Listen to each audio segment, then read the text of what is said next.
감정가 1000만원짜리 부동산이 유차를 거듭하다 최저가 168만원까지 떨어졌어요. 168만원이면 가방 하나 값이죠. 여러분은 가방을 사시겠습니까? 부동산을 사시겠습니까?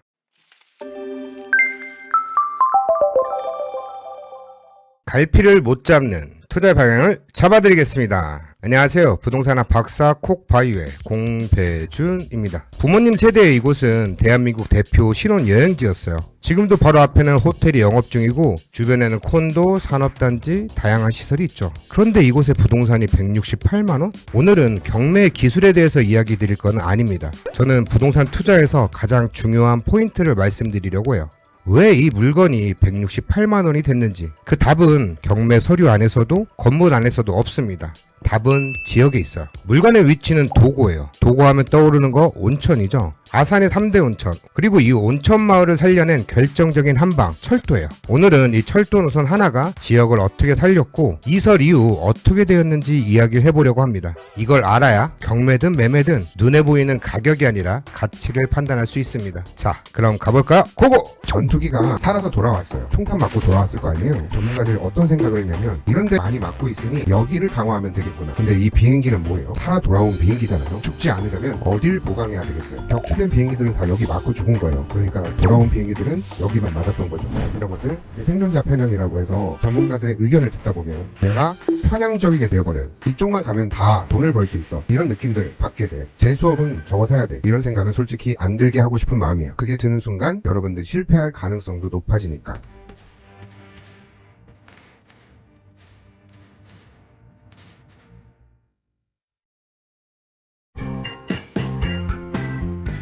서론에서 철도가 도고에 큰 역할을 했다고 말씀드렸죠. 그 철도가 바로 장항선입니다. 다만 이 철도는 지역을 위해 놓은 게 아니에요. 일제강점기에 내륙의 쌀과 광물을 장항항을 통해 빼돌리기 위한 수탈의 철도였죠. 도고 온천도 마찬가지로 계획된 개발이 아니라 수탈 과정에서 생긴 우연이었어요. 일본인 사금업자가 금을 캐다가 우연히 따뜻한 물이 나온 거예요. 도고의 운명을 통째로 바꿔놓은 장항선. 이 장항선은 종착역에 있던 동네 이름을 딴 건데요. 천안에서 출발한 기차가 서해안을 따라 내려가다가 이 장항에서 멈췄습니다. 거기에는 배가 드나들기 좋은 장항항이 있었고 철도로 실어온 물자를 바다로 전환한 거점이었습니다. 이 노선 따라가다 보면 천안, 아산, 예산, 홍성, 대천, 서천, 군산, 익산이 있는데 이 중 천안과 아산 구간이 오늘 이야기의 무대입니다. 이 장항선이 어떻게 만들어졌는지 잠깐 볼게요. 경남철도 주식회사라는 회사가 있었어요. 단순하게 철도만 깔겠다는 게 아니라 식민지 개발 사업체였어요.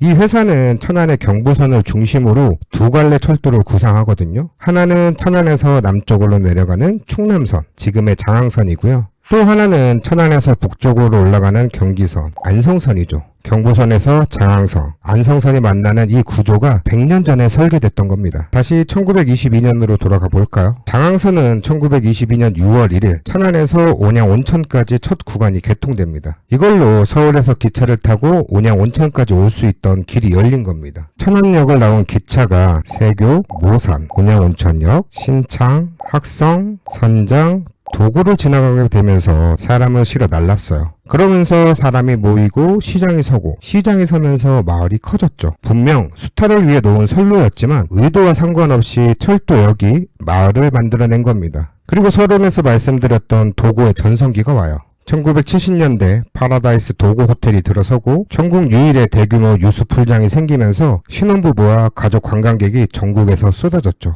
전국 노래자랑이 촬영될 정도였어요. 박정희 전 대통령 별장이 이곳에 있었던 이유도 결국 이 철도가 만들어낸 접근성 때문입니다. 그런데 이 노선에는 태생적인 한계가 있었어요. 1920년대 기술로 놓은 단선 철도예요. 지형을 따라 구불구불 휘어져 있었고 선로가 하나뿐이니 올라가는 기차와 내려가는 기차가 역에서 서로 비켜가야 했습니다. 도심 한복판을 지나니 속도도 못 냈어요. 증편도 안 되는 구조로 80년 넘게 이어지죠. 그리고 2007년 이 선로가 움직이게 됩니다. 80년 넘게 구불구불한 단선철도를 달리던 장항선은 2007년 3월 30일 천안 온양온천 구간을 시작으로 장항선 복선전철 사업이 시작되면서 선로 이설 공사가 본격화됩니다. 그리고 2008년 12월 15일 수도권 전철 1호선이 신창역까지 개통하게 됩니다. 서울에서 전철 한 번으로 아산까지 올 수 있는 시대가 열린 거예요. 복선이 되면서 열차가 서로 비켜갈 필요가 없어졌고 전철화로 디젤 기관차에서 전동차로 바뀌었고 직선화로 속도가 빨라졌습니다. 그런데 마을 사이사이를 꿰매듯 지나가던 이 선로를 곧게 펴려면 기존 도심을 피할 수밖에 없었어요. 그로 인해 직선화의 대가는 기존 마을과의 이별이었습니다. 그리고 기존에 있던 역들이 사라졌어요. 사라진 것들을 하나씩 볼게요. 첫 번째는 세교역. 1974년에 이미 폐역되었고 지금은 이 역과 철길을 기억하기 위해 아산 신도시 배방 택지개발지구 내에 장제울 어린이공원을 조성을 했습니다. 두 번째는 모산역이에요. 100년 가까이 버텼지만 선로가 이설되면서 이 일대는 구도심이 되어버렸고 최근에는 폐선로를 걷어내고 생태 놀이터를 만들었어요. 세 번째는 지금 신창면 행정복지센터 인근에 있었던 신창역입니다. 지금 가보면 역사인지 창고인지 모를 건물만 덩그러니 남아있어요. 네 번째는 학성역이에요. 1922년 장항선 첫 개통 때 같이 문을 열었다가 폐지되었고 1966년에 다시 살아났다가 선로 이설로 문을 닫은 역입니다. 지금은 글램핑장으로 영업 중에 있더라고요. 그리고 도고지역. 여기가 오늘 이야기의 핵심인데요. 이 동네에는 역이 두 개나 있었습니다. 그리고 이 두 역 사이에는 비하인드가 있는데요. 많은 분들이 옛 도고온천역에서 내려서 온천을 갔다라고 생각을 하시는데요. 그런데 사실 온천 관광의 진짜 실세는 이 역이 아니었습니다. 1985년 도고 온천이 본격적으로 개발되면서 관광객이 쏟아지는데요. 그런데 기존에 있던 도고면의 정식역은 신원리에 있었어요. 역사 건물의 역전 상권까지 갖춘 번듯한 역이었는데 이 역에서 실제 온천단지까지는 한참을 더 가야 했어요. 그래서 온천단지 바로 코앞 신성리에 임시 승강장을 하나 만듭니다. 온천과 가장 가깝다는 이유로 이 작은 승강장에는 도고온천역이라는 이름이 붙어요. 그리고 읍내에 있었던 크고 번듯한 정식역의 명칭은 선장역이었습니다. 그런데 이 작은 승강장에 관광객이 미어 터져요. 왜? 바로 앞에 온천 관광단지가 있으니까요.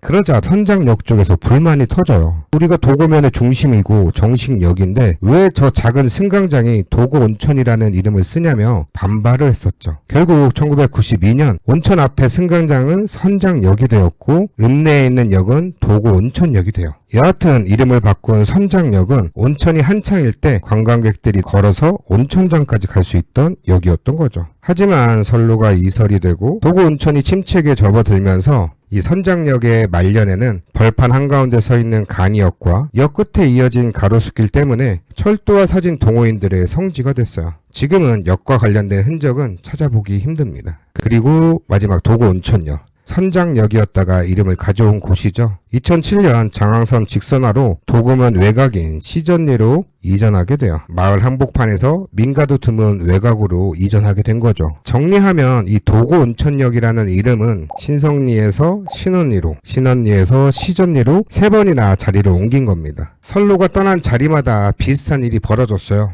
역이 사라지고 사람이 빠지고 상권이 시들었어요. 이후 그 자리들은 공원이 되고 글램핑장이 되고 레일바이크의 출발지가 됩니다. 현재 향수를 파는 공간은 됐지만 사람이 사는 마을은 아니게 된 거예요. 반면 선로가 새로 지나간 곳의 일부에서는 정반대의 일이 벌어집니다. 쌍용역, 복명역. 구 장항선 시절에는 존재하지 않았던 역이에요. 2008년 12월 수도권 전철 1호선이 신창까지 연장되면서 새롭게 만들어진 역입니다. 이미 택지 개발이 진행 중이던 천안 시가지에 전철역이 꽂히면서 아파트 단지와 상권이 비약적으로 성장하게 되죠. 신창역도 마찬가지예요. 새 신창역이 수도권 전철 1호선의 종착역이 되어 인근에 순천향대학교, 한국폴리텍대학교 아산 캠퍼스가 있어서 학생들과 출퇴근 주민들의 교통 거점으로 자리를 잡았습니다. 선로 하나가 움직였을 뿐인데 마을에 생사가 갈린 거예요. 자, 그러면 168만원짜리 부동산이 있는 도고는 어느 쪽이었을까요?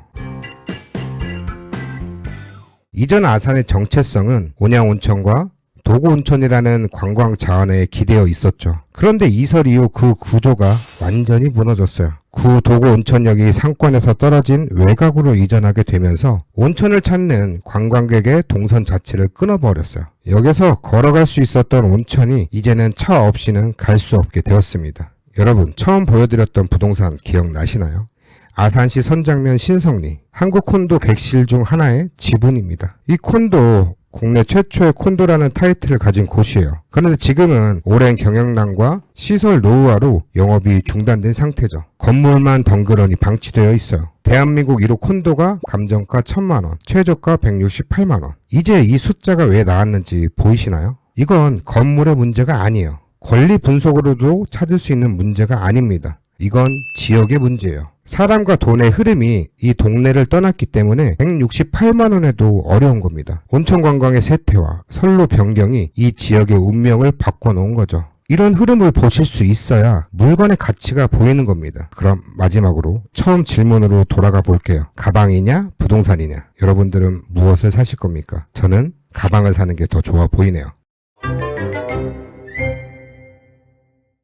저는 오늘 이 말씀을 드리고 싶었습니다. 경매는 부동산을 사는 방법 중 하나예요. 경매 물건을 보는 법, 권리 분석 중요하죠. 하지만 그 시작은 부동산을 보는 겁니다. 지역을 분석하고 지역의 흐름을 이해하고 그 이후에 물건에 대한 현장 답사, 권리 분석을 한다면 지금보다 더 큰 성공을 하실 수 있을 겁니다. 여러분, 물건을 너무 좁게만 보지 마세요. 지역의 부동산을 이해하는 것부터가 시작입니다. 168만 원짜리 콘도는 건물이 낡아서 싼 게 아니에요. 그 동네를 지나던 선로가 떠났고, 선로를 따라 사람이 떠났고, 사람을 따라 돈이 떠났기 때문입니다. 그리고 장항선의 이야기는 여기서 끝나지 않죠. 지금 새 선로가 놓이고 있는 곳에서는 또 어떤 일이 벌어지고 있을까요? 다음 시간에는 이 서해선이 어떤 지역의 흐름을 바꿔놓을지 이야기해 보도록 하겠습니다. 오늘 내용 괜찮으셨다면 좋아요, 구독, 알림 설정 부탁드리고요. 지금까지 박사 공박사였습니다. 우리 다음 시간에도 꼭 봐요.